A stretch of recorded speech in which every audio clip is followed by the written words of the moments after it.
Bonjour tout le monde. Vous avez passé une bonne nuit? Moi j'ai dormi comme un charme. Alors nous sommes jeudi.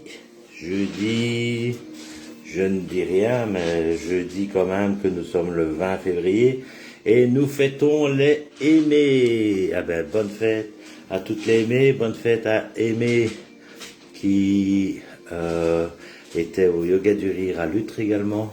Voilà, bonne fête à elle, bonne fête à toutes les aimées. Alors, voyons ce que j'ai reçu comme courrier pour aujourd'hui, le 20 février.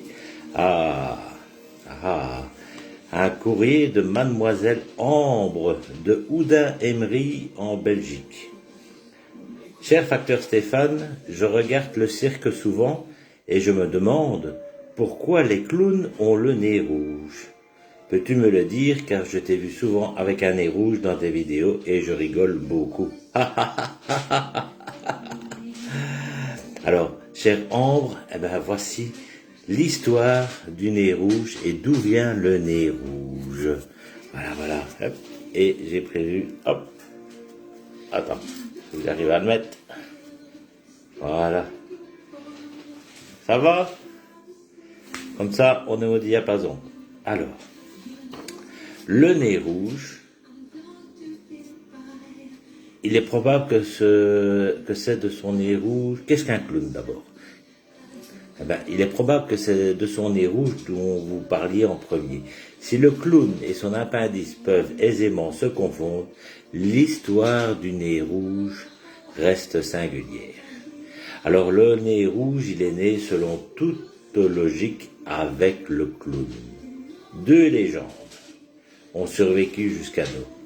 La première est britannique.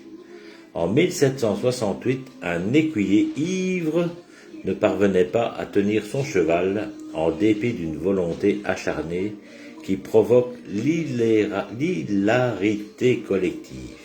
Le clown et son appendice étaient nés. L'autre mythe du nez rouge est allemand.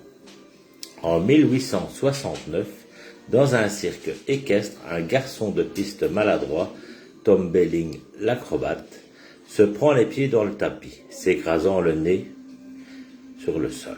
Le public réjoui le traite alors de Dumber August, ce qui en argot berlinois signifie homme stupide. L'histoire fera le reste et le tarin hors du commun de nos premiers clowns s'est peu à peu imposé sur le visage des clowns augustes. Le nez rouge rend d'emblée compte du décalage du clown. Alors si aujourd'hui le clown est d'abord représenté par son nez outrancier, c'est que ce dernier symbolise parfaitement l'inadapté, le fou, le maladroit ou l'idiot du village. Il rend d'emblée compte du décalage du clown. Au milieu, des acrobates, des danseurs, des dresseurs et autres cracheurs de feu qui se jouent des éléments de manière spectaculaire, le clown campe sur terre, se fait inonder de seaux d'eau et tombe à la renverse dans ses tentatives désespérées d'imiter les funambules. Contrepoint parfait aux exploits de haut vol, il n'est pas moins hors du commun, comme l'indique son nez rouge dès qu'il apparaît.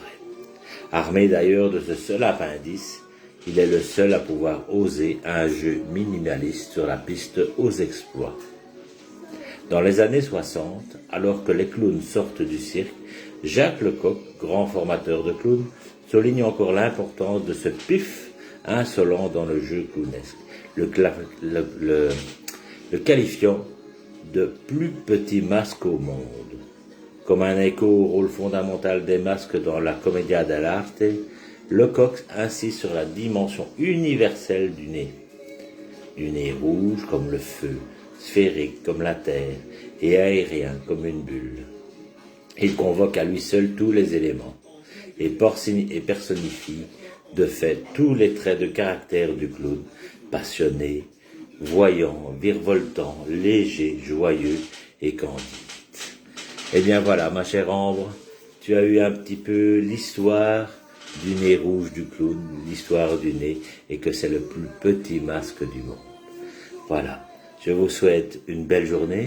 Amusez-vous avec les nez du clown, amusez-vous à faire le clown tous les jours, c'est ce qui rend également heureux et qu'on soit en décalage avec cette société si morose. Voilà. Salut, salut, belle journée et n'oubliez pas de m'écrire avec le courrier du facteur Stéphane, une journée positive à écrire. Salut, salut, à demain pour la dernière. Ciao.